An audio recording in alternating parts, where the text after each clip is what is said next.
Hi, everybody. My name is Anna Delaney. I'm a speech-language pathologist here with Solace Home Healthcare. I'm joined by my colleague, Claire. It is National Speech, Language, and Hearing Month here in May, and in order to celebrate for all of us SLPs, we're going to be talking a little bit about interdisciplinary collaboration with our fellow disciplines. Hello everyone, my name is Claire Pickus. I'm an OT and the clinical training and onboarding lead here at Solace.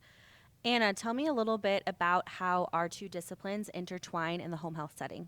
We work so much with children who have, emotional regulation challenges, sensory regulation challenges, literacy challenges and delays. I feel like our skills overlap a lot, whether that's sensory regulation, attention, emotional regulation, or for you guys working on handwriting while we work on literacy.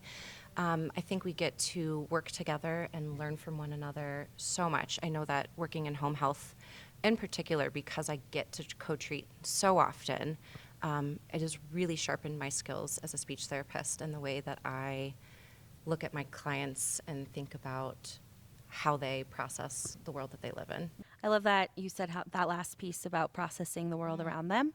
For myself, I've learned so much from speech language pathologists as well, especially in relation to handwriting and literacy, making sure that when I'm teaching a client about handwriting that I am aligning it with pre-literacy skills and speech sounds in particular. Yeah, that's fantastic. You have mentioned to me that you have worked in several other settings. How do you feel like interdisciplinary collaboration varies from home health and to other settings? I feel like you get to collaborate in many settings, but I think in home health in particular, like I mentioned before, we get to be together so much more often, and we're in a family's home. So I really get to see my clients in a more dynamic way than I get to if I were in a school or in an outpatient clinic where maybe there's just some time for chit chat, but we're not doing a lot of visits together. And so I really get to see my clients through a broader lens than I would in other settings, which is really fantastic, and it helps me, like I said, be a better therapist. Definitely, I agree.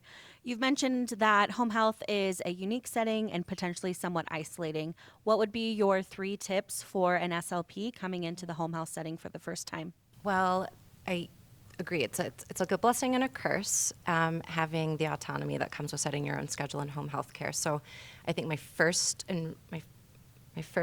piece of advice would be setting healthy boundaries for yourself. I think that means kind of figuring out your workflow, figuring out when to schedule your self-admin time, when you are open to seeing clients, learning how to set healthy time management goals, and wrapping up appointments in a timely manner. I think setting boundaries for yourself is really, really important in this setting. Number 2, I would say be willing to say I don't know and being open to learning. Within Solace, there are so many opportunities to chat with other clinicians. Like, we've got our own internal Facebook practically with ways to find resources and get advice from your own discipline, from other disciplines. So be willing to say I don't know and seek out support, because there's so many people here to help you. Lastly, I think in home health, as in all disciplines, or not all disciplines, but all settings for speech therapists, having some solid turn-taking games in your arsenal is essential no matter where you are, but particularly in home health as well. Definitely. I love all of those tips. Thank you so much, Anna. Yeah, thanks for joining me today.